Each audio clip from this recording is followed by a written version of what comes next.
Hola, hola, ¿cómo estamos, queridos alumnos? Iniciamos nuestra clase número 3 de esta materia de instrucción cívica y ética que llevamos.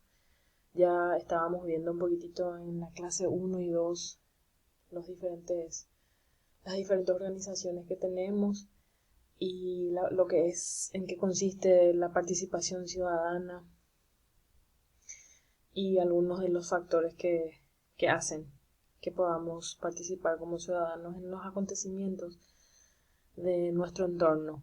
En esta clase vamos a tocar un poquitito lo que sería la Constitución Nacional para entender un poquitito el contexto de dónde se desprenden todas estas premisas que estamos desarrollando conforme al programa de estudios. Vamos a iniciar con un concepto quien Jelinek decía que la Constitución es el principio de ordenación conforme al cual el Estado se constituye y desarrolla su actividad. Y Kelsen mencionaba que es la norma que regula la creación de las demás normas jurídicas esenciales del Estado, determina los órganos que legislan y procedimientos para hacerlo, y además establece las normas básicas entre los asociados y la forma de aplicación del derecho. Esto es que contiene una superlegalidad o una superioridad a todos. Vamos a mantenernos con este concepto que es el conjunto de normas judiciales que tienen por objeto distribuir, limitar y controlar el poder del Estado. En este caso, nuestra Constitución Nacional actual de 1992 es eso, el conjunto de normas judiciales que tiene por objeto distribuir, limitar y controlar el poder del Estado. Para dar una pincelada, nada más, ustedes en el material de lectura van a poder darle para conocimiento y para tener una cultura general de las cosas, una lectura íntegra de lo que fueron las constituciones que le antecedieron a la actual de 1992. Entonces, a grandes rasgos les comento. El reglamento de gobierno de 1813, desde su independencia, nuestro país trató de organizar su vida política y para ello un congreso sancionó el reglamento de gobierno, que no se considera una constitución por su estructura y contenido, el cual se reducía a unas pocas normas generales para el gobierno, y posterior a eso vinieron la Constitución Nacional de 1844, la de 1870, la de 1940 y la de 1967, hasta llegar a lo que es la actual Constitución Nacional del Paraguay, de la República del Paraguay, la de 1992. Un 3 de febrero de 1989 se produjo un golpe militar en nuestro país. El mismo puso fin a 35 años de dictadura. Este hecho se tornó imprescindible la modificación del sistema jurídico imperante en ese entonces, para lo cual era necesario la reforma de la autoritaria constitución anterior, la de 1967, aún vigente en ese entonces. Siguiendo los trámites de la misma ley suprema, se decidió la reforma total. Tras la elección de convencionales constituyentes en las que participaron la ANR, el Partido Liberal Radical Auténtico, el Partido Revolucionario Febrerista, el Democrático Cristiano y el Movimiento Independiente Constitución para Todos, se reunió la Magna Asamblea Nacional Constituyente en el Salón de Convenciones del Banco Central del Paraguay por espacio de 6 meses. Al cabo de dicho lapso, se sancionó la nueva Constitución un 20 de junio de 1992, que consta de 2 partes subdivididas en títulos, capítulos y secciones. Esta nueva Constitución vuelve a conceder valor jurídico a instituciones democráticas que entonces habían sido abandonadas desde la irrupción del militarismo en el escenario de nuestra vida política, hasta desembocar en una corriente totalitaria y autoritaria, que no reconocía la existencia de los derechos humanos, etapa que se ha disipado en gran parte por los acontecimientos de 1989, y por otros factores a nivel mundial que también ejercen influencia. Lo cierto es que la correcta aplicación de la Constitución de 1992 fue y sigue siendo un desafío para la consolidación de la democracia en nuestro país. Un desafío porque aún hoy, a más de 25 años de su vigencia, Los gobernantes de turno, como en el pasado, buscan solamente reformar la Constitución con el único objetivo de volver realidad sus metas políticas, personales o pertenecientes a una minoría.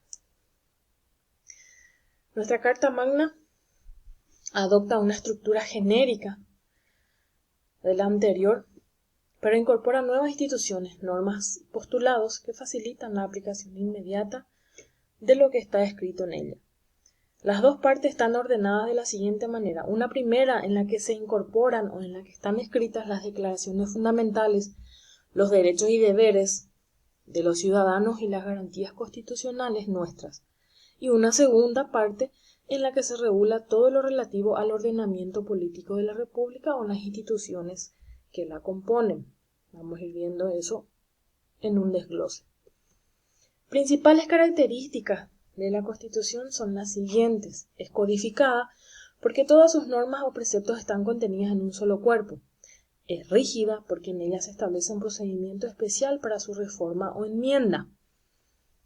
Sobre el punto quería comentarles, la reforma significa una modificación total de la misma y una enmienda hace referencia a una modificación parcial.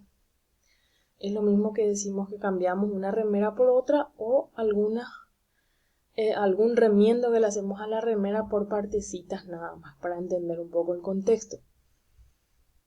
Al ser rígida nuestra Constitución, cualquiera de las dos formas, o enmienda o reforma, deben ser realizadas por el mismo organismo que la creó, que fue la Convención Nacional Constituyente, recuerdan, y tiene todo su procedimiento y está estipulado dentro de los artículos de la Constitución Nacional, si por ahí queremos mirar un poquitito. Fue justamente un tema bastante tocado y candente a un par de años atrás, cuando se quiso hacer las modificaciones de la Constitución justamente. C es democrático social porque define al Paraguay como un Estado social de derecho, lo cual significa que se contempla en ella los derechos económicos, sociales, culturales, ambientales, dentro de una gama que comprende a los derechos humanos en general. Y es escrita, que es una modalidad propia de nuestro derecho, todas nuestras leyes son y deben ser escritas. Los fines que tiene nuestra Constitución son las siguientes: reconocer la dignidad humana con el fin de asegurar la libertad, igualdad y la justicia, reafirmar los principios de la democracia representativa, republicana, participativa y pluralista, y ratificar la soberanía e independencia nacional. Quiero hacer un estudio sintético y global de las partes justamente de la Constitución Nacional y en referencia a eso hablar un poquitito de lo que sería su preámbulo, la parte dogmática y la parte orgánica. El preámbulo, ¿qué es el preámbulo?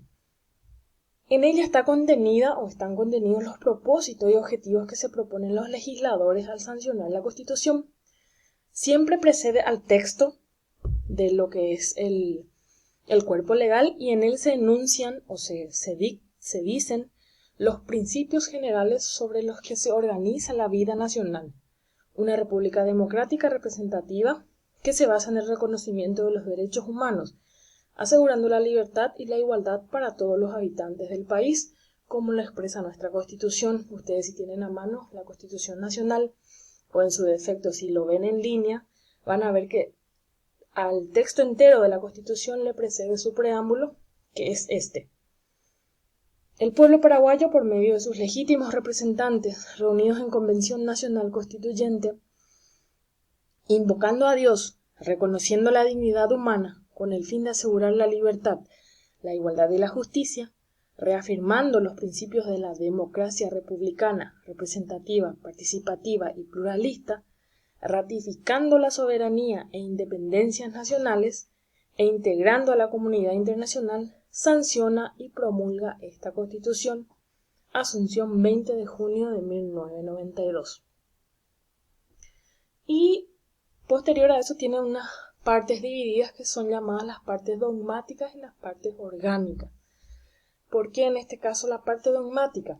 Es justamente donde están las declaraciones fundamentales, los derechos, deberes y garantías constitucionales. También en ella están contenidos los principios y fundamentos que adopta la Constitución, así como los derechos fundamentales reconocidos a todos los habitantes de la República. Como sabemos, todo derecho importa también una obligación. También en este apartado nuestra Carta Magna consagra las obligaciones que todo ciudadano tiene para consigo mismo, con el Estado y las demás personas con las que se relaciona. Y por último, siguiendo la línea de un Estado social de derecho, esta parte contiene las garantías constitucionales que el Estado concede a todas las personas. Y estas son el habeas corpus, el habeas data, el amparo y la inconstitucionalidad. Y una parte más, que es la parte orgánica. ¿Por qué parte orgánica? Porque en ella se regula todo lo pertinente al ordenamiento político de la República, es decir, reglamenta las organizaciones o las dependencias, por ejemplo, de los poderes del Estado.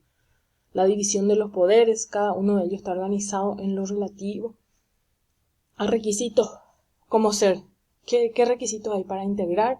Las funciones que tienen, las atribuciones, las inhabilidades y otras instituciones que lo integran.